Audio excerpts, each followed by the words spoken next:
Sunan Gunung Jati, nama asli, silsilah, wilayah dan cara dakwah. Sunan Gunung Jati adalah salah satu wali Songo yang disebut membawa peradaban Islam di Cirebon mencapai masa kejayaannya.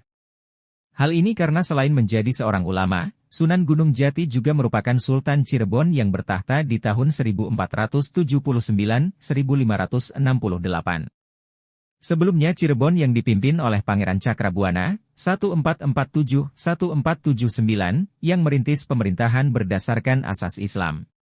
Kemudian pada masa kepemimpinan Sunan Gunung Jati tak hanya Islam, namun bidang politik, keagamaan, dan perdagangan di Cirebon juga maju sangat pesat.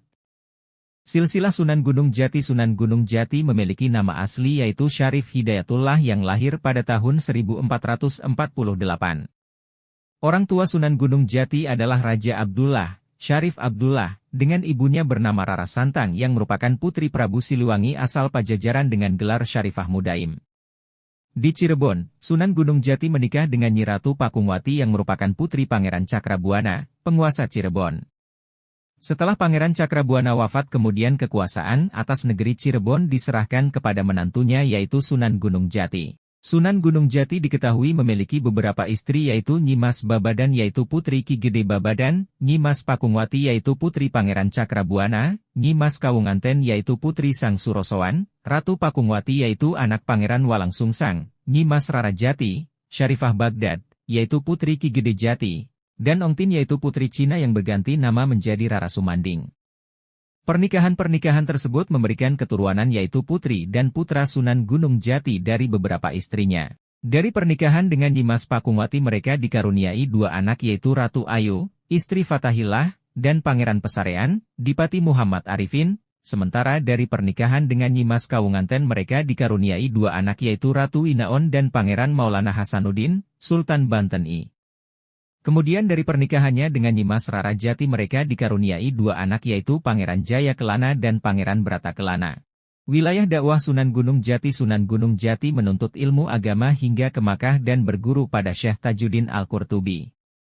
Tak lama kemudian, beliau juga melanjutkan ke Mesir dan berguru pada Syekh Muhammad At-Hailah Al-Syadzili, ulama bermadzhab Syafi'i.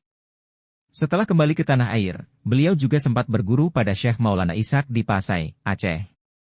Perjalanannya berlanjut hingga ke Karawang, Kudus, sampai di pesantren Amperdenta, Surabaya di mana beliau sempat berguru pada Sunan Ampel. Sunan Gunung Jati lantas diminta untuk berdakwah dan menyebarkan agama Islam di daerah Cirebon dan menjadi guru agama dan menggantikan Syekh Datuk Kahfi di Gunung Sembung.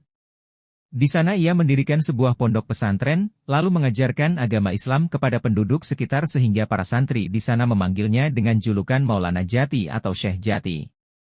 Setelah masyarakat Cirebon banyak yang memeluk agama Islam, Sunan Gunung Jati lantas lanjut berdakwah ke daerah Banten. Cara dakwah Sunan Gunung Jati menggunakan pendekatan sosial budaya untuk dakwahnya, yang membuat ajaran Islam dapat dengan mudah diterima oleh masyarakat. Dengan memperkuat kedudukan politik sekaligus memperluas hubungannya dengan tokoh yang berpengaruh di daerah Cirebon, Demak dan Banten maka cara dakwahnya makin kuat. Beberapa hal yang dimanfaatkan Sunan Gunung Jati dengan kekuasaannya adalah untuk membangun sarana dan prasarana ibadah di seluruh wilayah kekuasaannya. Kemudian Sunan Gunung Jati juga membangun jalur transportasi sebagai penunjang pelabuhan dan sungai untuk memudahkan penyebaran agama Islam. Secara tidak langsung dampaknya juga terasa bagi masyarakat luas hingga Cirebon pun berkembang dengan pesat. Penyebaran ajaran Islam juga dilakukan Sunan Gunung Jati dengan menikahi gadis setempat. Sunan Gunung Jati meninggal diperkirakan pada pertengahan abad ke-16 dan dimakamkan di puncak Bukit Sembung yang khusus didirikan di pinggiran kota Cirebon. Makam Sunan Gunung Jati hingga saat ini masih kerap dikunjungi masyarakat yang ingin berziarah dan menjadi salah satu tujuan wisata religi di Pulau Jawa.